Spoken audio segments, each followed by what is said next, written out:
우리 모두가 오늘 말씀을 통해서 이 성탄의 참된 의미를 깨닫고 영적 에너지를 공급받는 복된 삶이 모두에게 있기를 주님의 이름으로 간절히 축복합니다. 우리가 오늘 성탄 주일을 맞이하는데 많은 사람들이 예수님의 탄생 이야기를 말하면 이 예수님의 어머니 마리아에 대해서 떠올리죠. 근데 그 예수님의 아버지 요셉은 거의 생각하지도 아니하고 잘 기억하지도 않습니다. 근데 마태는 이 예수님의 탄생 이야기를 기록하면서 예수님의 육신의 아버지 요셉에 대한 이야기를 언급하고 있어요. 다른 말로 표현을 한다면 예수님의 탄생에 있어서 요셉은 꼭 필요한 중요한 인물이었다라고 하는 것을 의미하는 것입니다. 그래서 오늘은 이 예수님께서 이 땅 가운데 오실 수 있도록 헌신과 순종의 삶을 살았던 요셉에 대해서 나누려고 합니다. 그렇다면 이 성탄의 주인공이신 예수님께서 탄생하는 데 쓰임받았던 요셉은 어떠한 삶을 살았고 우리에게 주는 영적인 레슨이 무엇인가라고 하는 것입니다. 우리가 잘 알고 있죠.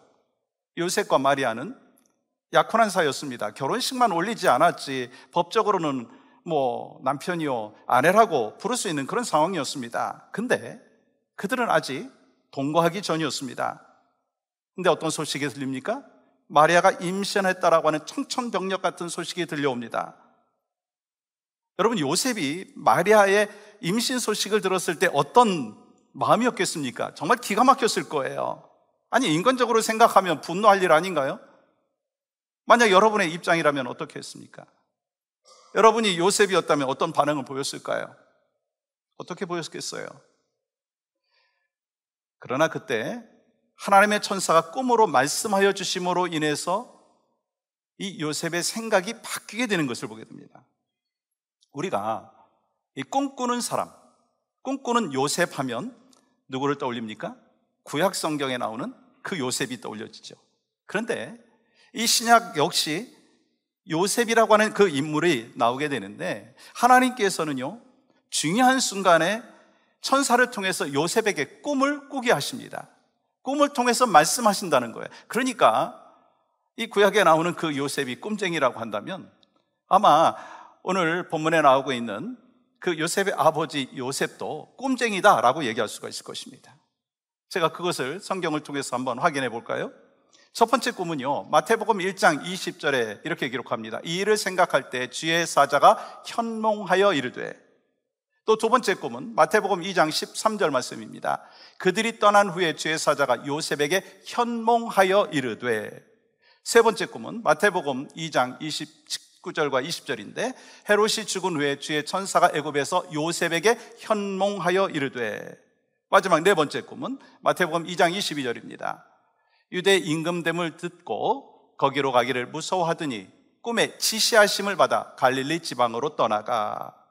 여러분, 요셉은 이렇게 꿈을 많이 꿨어요. 하나님이 꿈을 꾸게 하신 거예요. 근데 꿈만 꾼 것이 아니라고 하는 거예요. 꿈대로 순종했다라고 하는 것입니다.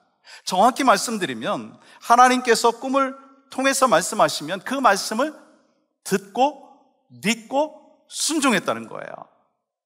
사람의 머리로는요 이해가 되지 않았습니다. 근데 그것까지도 요셉은 하나님에게 맡기고 순종했다는 거예요. 여러분, 첫 번째 꿈을 꾼 다음에 요셉은 어떻게 반응하는지 24절은 이렇게 말씀하고 있습니다. 요셉이 잠에서 깨어 일어나 주의 사자의 분부대로 행하여. 두 번째 꿈은 애굽으로 내려가라고 하는 꿈이었는데 그러면 그가 또 어떻게 했습니까?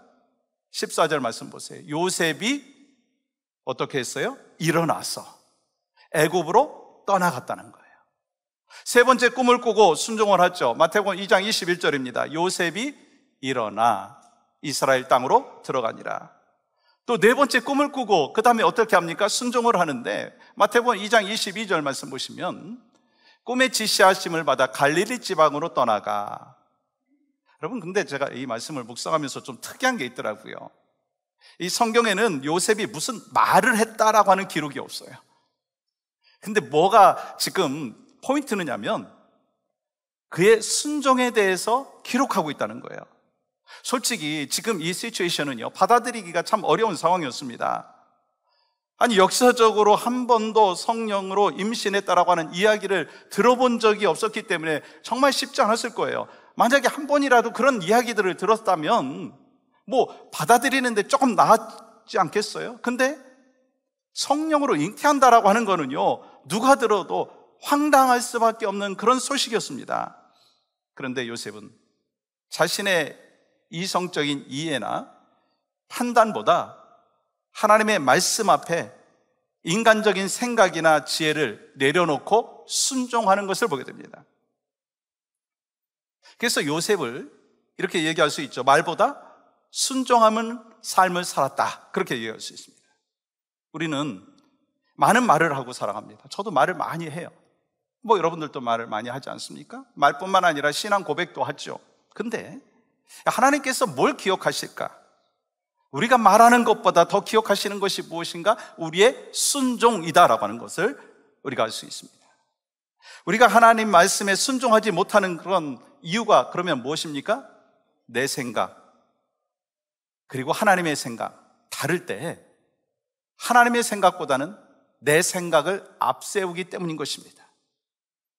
나의 생각을 내려놓고 하나님의 생각을 의지하는 것이 바로 순종인데, 내 생각과 하나님의 생각이 있는데 그것이 겹쳐질 때는, 그것이 대치될 때는 내 생각보다 하나님의 생각을 받아들여야 되는데 하나님의 생각보다 내 생각을 주장할 때가 있다라고 하는 거예요.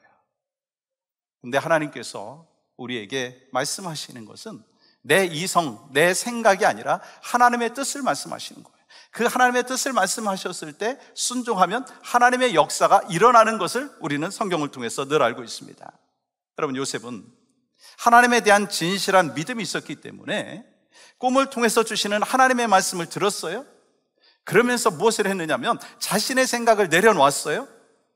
그리고 말씀에 순종함으로 인해서 예수님의 오심과 그리고 하나님의 뜻을 이루는 축복의 통로가 되었다고 하는 거예요. 보라, 처녀가 잉태하여 아들을 낳을 것이니 그의 이름을 임마누엘이라 하리라. 그 말씀을 이루고자 그 꿈을 꾼 것에 대하여 믿고 순종했다고 하는 거예요. 여러분, 우리도 마찬가지 아닌가요? 하나님께서는 우리에게 꿈을 통해서 말씀을 하시고, 성경을 통해서 말씀하시고, 설교를 통해서 말씀하시고, 성경 공부를 통해서 말씀하시고, 또 영적인 리더를 통해서 말씀하십니다. 그때 중요한 게 뭐라고요? 순종이라고 하는 거예요. 하나님은 오늘 또 순종하는 자에게 축복을 허락하여 주시는 줄 믿습니다. 우리 모두가 하나님의 말씀에 순종해서 하나님께서 주신 약속들이 우리의 삶을 통해서 성취되어지는 놀라운 은혜와 역사를 날마다 경험하는 모두가 되기를 간절히 소망합니다. 성경에는 요셉에 대한 기록이 한 번이 나와요. 근데 그 요셉에 대해서 말씀을 하는데, 아까 제가 4번의 꿈을 꾸고 순종을 했다라고 하는 건 우리가 말씀을 통해서 해석을 하면 그렇게 이해할 수가 있는 부분인데, 성경에는 어떤 사람인가라고 하는 것이 한 번 나오는데 이렇게 기록하고 있습니다. 의로운 사람이라. 마태복음 1장 19절 말씀 보시면 그의 남편 요셉은 의로운 사람이라 말씀하고 있어요. 요셉은 의로웠다는 거예요. 그러면 이 성경이 말씀하고 있는 의롭다라고 하는 의미가 뭘까요? 성경이 말씀하고 있는 의롭다라고 하는 거는요, 도덕적으로 그 모든 것을 잘 지키고 준수하고 그런 의미가 아닙니다. 하나님과의 관계를 맺고 있는, 삶을 살고 있는 사람이 바로 의인이라는 거예요. 하나님과 연결되어 있고, 하나님과 관계 속에서 막힘이 없고, 하나님과 친밀한 교제를 통해서 하나님의 뜻을 받아들이고 그 말씀에 순종하는 사람이 바로 의인이다라고 하는 거예요. 그런 의미에서 성경에 보면 노아를 의인이라고 얘기했죠. 또 욥을 의인이라고 이야기했습니다. 근데 오늘 본문에서 이 요셉을 향하여 의로운 자라고 말하고 있습니다. 다시 말해서 요셉은 하나님과 연결되어 있다는 것이고요, 하나님과 막힘이 없었다는 것이고요, 하나님과 친밀한 교제를 하고 있었다는 거예요. 그래서 소통이 이루어지는 하나님의 사람이었습니다. 여러분, 하나님과 친밀하면 그 다음에 나타나는 현상이 뭘까요? 여러분과 제가 누군가와 교제를 하고 함께 사귈 때 나타나는 증상 중에 하나가 뭐냐면 그 사람의 음성이 들리는 거예요. 대화를 하다가 보면 들리지 않습니까? 마찬가지예요. 하나님과 친밀한 관계를 맺다가 보면 하나님께서 들려주시는 음성을 듣게 된다는 거예요. 근데 문제는 뭐냐면 하나님의 음성은 계속해서 들려오는데 어떤 사람은 그 음성을 듣고 어떤 사람은 듣지 못한다라고 하는 거예요. 여러분, 그러면 누가 하나님의 음성을 들을 수 있을까요? 하나님과 연결되어 있는 사람, 하나님과 친밀한 관계를 맺고 있는 사람이라고 하는 거예요. 예를 들어서 이런 거죠. 제 시계가 있는데 여기 저희 딸이 사준 거예요. 괜찮은 시계입니다. 근데 이 손목 시계에 충전을 해야만 워킹이 돼요. 그래서 이제 제가 이제 교회에서 집에 돌아가면 항상 이 시계를 충전을 시킵니다. 근데 어떤 날인가 며칠 전이었어요. 제가 이 아침에 출근하려고 시계를 딱 차려고 하는데 배터리가 하나도 없는 거예요. 저는 충전을 하려고 다 이렇게 해놨는데 충전이 안 된 거예요. 왜 그랬을까요? 전기가 연결이 안 된 거예요. 전기는 들어오고 있었는데 그 코드가 좀 느슨하게 빠져 있었던 것이었습니다. 여러분, 비슷하지 않을까 그런 생각을 해봤습니다. 하나님께서 모든 크리스찬들에게 말씀을 해주시지만 주님과 연결되어 있고 그 음성에 귀 기울이는 그 사람에게 하나님이 말씀하시는 것을 들을 수 있게끔 하신다라고 하는 거예요. 여러분, 요셉은 의로운 자였습니다. 다시 말씀드립니다. 의롭다라고 하는 의미 뭡니까? 하나님과 연결되어 있다는 거예요. 관계를 맺고 있다라고 하는 거예요. 그래서 하나님의 음성을 들었습니다. 여러분과 제가 하나님과 늘 연결되어 있고 친밀한 관계를 맺음으로 인하여서 의로운 하나님의 사람, 그러므로 인하여 하나님의 음성을 날마다 들을 수 있기를 간절히 소망합니다. 또한 의로운 요셉은 다음과 같은 일을 하는데 19절 하반절 보시면 그를 드러내지 아니하고 가만히 끊고자 하여. 여러분, 의로운 사람, 하나님과 올바른 관계를 맺고 있는 사람은 어떤 사람입니까? 여러분, 이 상황은 아직 천사들이 성령으로 잉태했다라고 하는 것을 말하기 전이었습니다. 그렇기 때문에 이 자기의 약혼녀가 임신했다는 사실을 알았을 때 보통 나타나는 반응이 뭘까요? 분노 아닐까요? 그리고 자신의 명예와 체면을 지키기 위해서 부정한 짓을 저지른 그 여인을 최대한대로 활용할 거예요. 그러면서 자신이 왜 저 여인과 헤어져야만 되는지에 대한 소상한 내용들을 가족들에게, 친구들에게, 이웃들에게 막 자세히 설명하고 싶은 그 마음이 있었을 거예요. 근데 요셉은 그렇게 하지 않았다는 거예요. 요셉은 자기 입장과 자기 유익만을 생각하는 이기적인 사람이 아니었습니다. 마리아를 끝까지 배려하고 허물을 덮어주기 위해서 그가 할 수 있는 최선의 노력을 다했다라고 하는 거예요. 그녀에게 죄책감과 허물감과 그리고 수치심을 드러내는 그 대신에 희망을 주기 위해서였다는 거예요. 여러분, 마리아는 그 수치심이 나름대로 있을 수도 있습니다. 하나님께서 말씀하여 주셨지만 세상 사람들이 바라보는 눈빛이 좀 다르니까 그럴 수도 있습니다. 근데 요셉은 그것을 덮어주기 위한 태도를 보여주고 있는 거예요. 의로운 모습, 하나님과 친밀한 관계를 맺고 있는 데서 끝나는 것이 아니라 삶 가운데 그 모습이 나타나는 거예요. 우리에게 주시는 영적인 레슨이 있습니다. 하나님께서 우리에게 보여주신 사랑은요, 우리의 허물을 덮어주는 사랑이에요.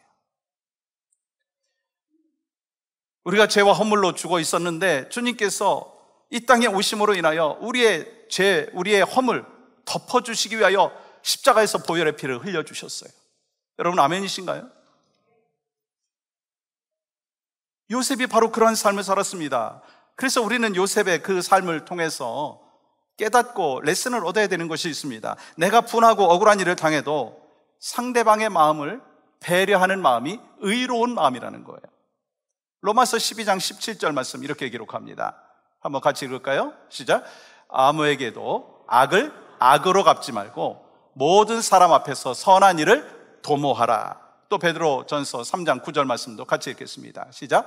악을 악으로, 욕을 욕으로 갚지 말고 도리어 복을 빌라. 이를 위하여 너희가 부르심을 받았으니 이는 복을 이어받게 하려 하심이라. 요셉이 생각이 깊었기 때문에, 의로운 사람이었기 때문에 마리아가 어려움에 처하지 아니하게 조용히 파혼할 그런 고민을 하고 있었습니다. 여러분, 이것이 바로 세상이 말하고 있는 의인과 또 성경이 말씀하고 있는 의인이 다른 거예요. 여러분, 세상에서는요, 정의라고 하는 것을 뭐라고 얘기하느냐면 죄를 드러내고 불의를 폭로하는 것이 정의라고 얘기합니다. 근데 의로움을 추구하다 보면은요, 한 가지 놓치는 것이 있어요. 따뜻한 사랑을 놓칠 수밖에 없다는 거예요. 특별히 교회 공동체 안에서 정말 의롭다라고 하는 것을 주장하고 의롭게 행동하려고 하다가 보면 사실 다치는 사람들이 많아요. 그래서 항상 이 교회 공동체에서 주님이 그렇게 하셨듯이 의로움과 사랑이 같이 가야 된다는 거예요. 근데 성경은 오늘 또 여러분과 저에게 그래서 말씀하시는 거예요. 죄를 폭로하고 드러내는 것이 의의 모습이 아니라고 하는 것입니다. 죄를 싫어하지만 죄를 드러내고 폭로하는 것이 아니라 이 요셉은 가만히 끊고자 했다라고 하는 거예요. 모든 사실을 보고 들었지만 그럼에도 불구하고 그것을 용서하고 덮어주는 사랑, 그 사랑을 갖고 사람을 살리는, 그러면서 덮어주는 그 사랑을 바로 이 요셉을 통해서 우리에게 말씀하고 있습니다. 그러면 누가 의인이 아닌가? 죄를 드러내고 폭로하고 비방하는 것이요, 의인이 아닌 모습입니다. 여러분, 창세기 말씀에 보면 이 노아가 실수한 이야기가 나오죠. 노아가 포도주에 취해가지고 벌벗고 누워있는데 그 모습을 아들 함이 봅니다. 그리고 그걸 들춰냅니다. 성경의 관점 속에서 보면 그 함이요, 의인이 아닙니다. 또한 요한복음 8장의 말씀에 보면 현장에서 가늠하다 잡힌 그 여인을 끌고 나오죠. 그리고 손에 돌을 들고 있습니다. 왜요? 죄를 폭로하기 위해서. 이게 성경의 관점에서 보면 그들이 의인이 아니라고 하는 거예요. 말씀드린 대로 의인은요, 하나님과 올바른 관계를 맺고 있는 사람입니다. 그래서 세상에서 볼 때 저 사람은 의롭다라고 하는 것과 성경적인 관점 속에서 의롭다는 건 다른 거예요. 함이나 이 요한복음 8장에 나오는 사람들이요, 죄를 폭로하는 사람들인데 그들을 세상은 의롭다라고 얘기하지만 이 성경적인 관점에서는 의인이라고 부르지 않는다는 것입니다. 우리도, 저도 남의 허물에 대해서 두 종류로 반응을 합니다. 하나는 허물을 덮어주고, 또 하나는 허물을 들춰내고, 그런 모습이 우리 가운데 있지 않습니까? 남의 허물을 들춰내고 비방하고, 또 다른 하나는 남의 허물을 덮어주고 감싸주는 거예요. 저도 그렇더라고요. 이 죄성으로 인해서 누군가 잘못을 하고 실수를 하면 부족함을 덮어주기보다는 누군가에게 알리고 싶은 그런 마음이 있어요. 누가 싸웠다더라, 누가 뭐 실패했다더라, 누가 뭐 죄를 지었다더라, 그런 말하는 것을 좋아하는 것이 우리의 습성입니다. 그런 나쁜 소식을 좀 퍼나르려고 하는 것이 우리의 모습입니다. 여러분, 심지어 교회 안에서도 성도들 가운데 허물을 덮어주기보다는요, 드러내고 비난하고 정죄하려고 하는 그런 모습들이 있습니다. 그래서 솔직히 우리가 기도 제목을 막 쉐어해야 되잖아요. 제가 이런 어려움이 있습니다, 이런 기도 제목이 있습니다. 그런 걸 막 다 쉐어하고 같이 기도를 해야 되는데, 속 깊은 그 기도의 제목을 기도 제목으로 나누는 것이 좀 힘들 때가 있다는 거예요. 왜요? 그게 역풍으로 돌아올 수 있기 때문에. 저를 비롯해서 우리 모두는요, 장점이 많아요. 근데 단점도 있습니다. 사람에게는요, A도 있고 B도 있고 C도 있다라고 하는 거예요. 저만 그렇습니까? 여러분도 그렇지 않습니까? 근데 어떤 사람은 언제나 C만을 바라보면서 그 C를 들춰내고 비방을 합니다. 근데 어떤 사람은 언제나 A를 보고 B를 보고 그러면서 단점이 있다면 좀 덮어주면서 그 장점을 격려한다라고 하는 거예요. 교회를 바라보는 눈도 마찬가지입니다. 우리 교회에 A 된 모습이 많죠? B 된 모습도 있습니다. C는 없을까요? C 된 모습이 있잖아요, 교회 공동체 안에서. 그러면 우리는 어떻게 해야 되느냐는 거예요. 정말 의로운 사람은 어떻게 해야 되느냐는 거예요. A 된 부분이 더 잘 될 수 있도록 칭찬을 해주고, B 된 부분은 또 격려를 해주고, C 된 부분에 대해서는 어떻게 내가 보충하고 채울 것인가라고 하는 걸 고민을 해야 된다는 거예요. 부부 관계 속에서도 늘 마찬가지입니다. 뭐 아내가 다 A만 있습니까? B만 있습니까? C도 있죠. 그러면 C에 포커스하는 것이 아니라 A에 포커스했을 때 하나님이 그 가정 부부의 생활을 더 복되게 하는 거예요. 그래서 여러분의 가정 가운데, 우리 교회 공동체 가운데, 목장 가운데, 선교회 가운데에서도 하나님께서 우리에게 볼 수 있는 영적인 눈, A를 더 보고 B를 보고, 그래서 언젠가는 B가 또 A가 되고 C가 또 B가 되고, 그러한 날마다 회복의 은혜, 또 서로 상처를 치유하고 감싸주는 복된 인생이 바로 여러분과 저에게 있기를 주님의 이름으로 간절히 축복합니다. 그것이 바로 요셉에게 나타난 모습이었다는 거예요. 여러분, 그것이 바로 성탄을 맞는 우리에게 요셉을 통해서 주시는 하나님의 메시지인 것입니다. 소망하기는 요셉과 같은 의인이 우리 교회 공동체 안에 많이 있기를 간절히 소망합니다. 여러분, 요셉이 아무리 의인이라고 해도요, 그의 마음은요 참으로 힘들었을 거예요. 그래서 20절 말씀 이렇게 기록하죠. 이 일을 생각할 때. 여러분, 여기서 이 일을 생각할 때라고 하는 원어의 의미는 두 가지입니다. 하나는 뭐냐면 심사숙고하다. 또 하나는 속이 뒤집히다. 여러분 문제가 생기면 어떻게 반응을 합니까? 두 가지 중에 하나일 거예요. 심사숙고합니다. 또 어떤 분은 저는요 속이 뒤집힙니다. 여러분은 어떤가요?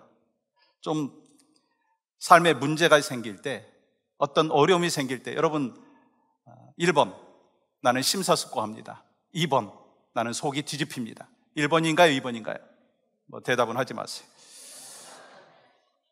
제가 어느 책에서 읽은 내용인데, 어느 교회 목사님이 어느 날 뒷마당에서 아이들이 떠드는 소리를 들었답니다. 근데 뭐 점점 소리가 크게 들리더니 마치 막 싸우는 것 같은 거예요. 그래서 밖을 내다가 보니까 진짜 딸이 뭐 아이들과 막 말다툼을 하는 거예요. 놀라가지고 아이들에게 물었습니다. 너희들 지금 무슨 일이야?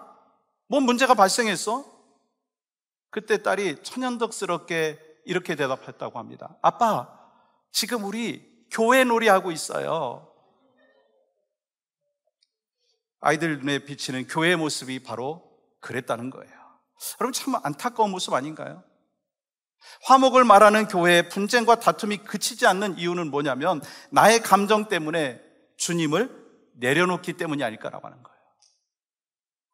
성경은 요셉이 화를 냈다거나 욕을 했다는 기록이 없어요. 아마 그가 심사숙고하는 마음이 있었기 때문이 아닐까라고 하는 거예요. 요셉은 가슴에 깊은 상처와 고통을 받으면서 깊이 묵상했을 겁니다. 여러분, 깊이 묵상했다는 게 뭐죠? 조용히 내 문제를 하나님 앞에 아뢰었다라고 하는 거예요. 내가 갖고 있는 문제를 하나님 앞에 아뢰었을 때 천사가 말하기를 성령으로 잉태되었다라고 하는 거예요. 그러면서 그는 자신의 감정을 내려놓고 하나님의 음성을 듣고 그 하나님의 말씀에 따르기로 순종했다는 거예요. 여러분, 이게 얼마나 귀한 것입니까? 속이 뒤집히는 일이 있지만 하나님 말씀 앞에서 내 감정을 내려놓았다는 거예요. 여러분, 우리 모두가 의로운 삶을 살기를 원합니다. 여러분과 제가 신앙생활을 하고 가정생활을 하고 자녀들을 키우면서 솔직히 때로 속이 뒤집힐 수도 있어요. 그런 상황이 있을 수 있습니다. 근데 그때마다 하나님의 말씀 앞에 나를 내려놔야 된다는 거예요. 그러면서 하나님의 뜻을 얻기를 위하여 기도해야 된다고 하는 거예요. 그때 하나님께서 무엇을 주시는지 아시죠? 샬롬, 평안, 피스를 주시는 거예요. 사실 요셉은 어찌 보면 불행한 모습이 눈에 비칠 수도 있습니다. 근데 참으로 참 행복한 사람 아닌가 생각이 들어요. 아니, 가장 복받은 사람 아닌가 생각이 들어요. 왜냐하면 요셉은 이 말씀이 육신이 되어서 오신 예수 그리스도를 품에 안고 자장가를 부르는 그런 복을 누리지 않았습니까? 요셉이요, 하나님의 구원의 사역에 하나님과 동역하는 은혜와 복을 받지 않았습니까? 여러분과 저도 마찬가지로 하나님께서 이미 주신 그 복을 누리고 또 나누고 베풀 수 있는 그런 믿음의 역사가 있기를 간절히 소망합니다. 한웅재 목사님이 작사한 아버지 요셉이라고 하는 찬양이 있는데 그 가사 중에 참 은혜가 되는 부분이 있어서 한번 같이 나누려고 하는데요. 가사는 이렇습니다. 갈릴리 나사렛 마을 요셉이란 성실한 목수, 굵고 깊은 손마디처럼 친절했던 그 웃음처럼 하나님의 독생자 예수 믿음으로 품었던 사랑, 그 온기로 하나님 아들 지켜준 사랑, 그의 사랑, 그의 행복, 주님 위에 내어주던 그 모습. 저는 이 대목에서 그의 사랑, 그의 행복, 주님 위에 내어주던 그 모습, 참 표현이 은혜롭지 않습니까? 예수님을 위해서 자신의 행복을 양보했다는 거예요. 주님 위해서 자기 행복을 내려놓는 사람, 우리들도 그 요셉과 같은 그런 삶이 있기를 간절히 소망합니다. 내 행복을 주님 위해서 양보할 수 있는 그 사람. 우리가 신앙생활을 하다가 보면은요, 말씀보다 감정이 앞설 때가 있어요. 저도 그렇고 여러분도 그렇지 않습니까? 그때마다 하나님이 우리에게 말씀하여 주시는 거예요. 감정 내려놓고 주님의 말씀을 붙잡으라. 그것이 바로 이 요셉의 삶의 모습 가운데 있었듯이 여러분과 저의 모습 가운데도 내 감정이 있고 내 생각이 있고, 그렇지만 하나님의 말씀을 더 붙잡고 이를 통해서 여러분과 제가 하나님 앞에 또 영광과 또 하나님이 주신 샬롬이 있기를 간절히 소망합니다. 사랑하는 여러분, 요셉을 통해서 우리가 배워야 될 것이 뭔가요? 순종이라는 거예요. 성경은 그의 말을 기록했다라고 하는 그 내용이 아니라 그의 순종을 기록하고 있습니다. 마찬가지로 하나님 나라에서 우리의 말이 기록되는 것이 아니라 우리의 순종이 기록된다는 것을 우리는 알아야 합니다. 그리고 이 요셉의 삶 가운데 하나님과 올바른 관계가 있었어요. 하나님과 올바른 관계가 무엇입니까? 하나님과 연결되어 있고 친밀했고 교제했다는 거예요. 그래서 하나님의 음성을 들을 수 있었습니다. 하나님의 음성을 듣다가 보면 죄가 회개가 되고 잘못한 것을 깨닫게 되고, 그러면서 하나님이 원하시는 디렉션으로 살아갈 수가 있는 것이죠. 그 모습이 저는 제가 되기를 원합니다. 허물 많고 부족한 것 많은 저고 여러분이고, 그렇지만 하나님께서 이 성탄절에 우리에게 말씀하시는 그 메시지는 다른 것이 아닙니다. 하나님과 올바른 관계를 날마다 맺어가라. 그리하면서 하나님께서 말씀하신 그 말씀에 대해서 순종하고 의로운 모습, 그러면서 나의 감정보다 하나님의 말씀이 앞서고, 그러면서 하나님 앞에 영광을 올려드리는 복된 삶이 바로 여러분과 저의 삶 가운데 있기를 간절히 소망합니다. 2024년 성탄절에 우리 모두에게, 우리 가정에게, 우리 교회에게 주시는 메시지, 우리 성탄절에 우리 요셉을 통해서 우리에게 주시는 그 메시지를 가슴속에 잘 간직하고, 이번 한 주간 특별히 성탄절에 우리 가족들이 모여서 함께 이 성탄의 기쁨을 셀레브레이션하고 감사하고 예배할 때 바로 여러분과 저의 가정 가운데, 우리 교회 모든 성도들의 가정 가운데 하나님이 주시는 은혜와 평강, 그리고 성탄의 기쁨과 감사와 감격이 풍성하게 넘치시는 복된 귀한 역사가 있기를 간절히 소망합니다.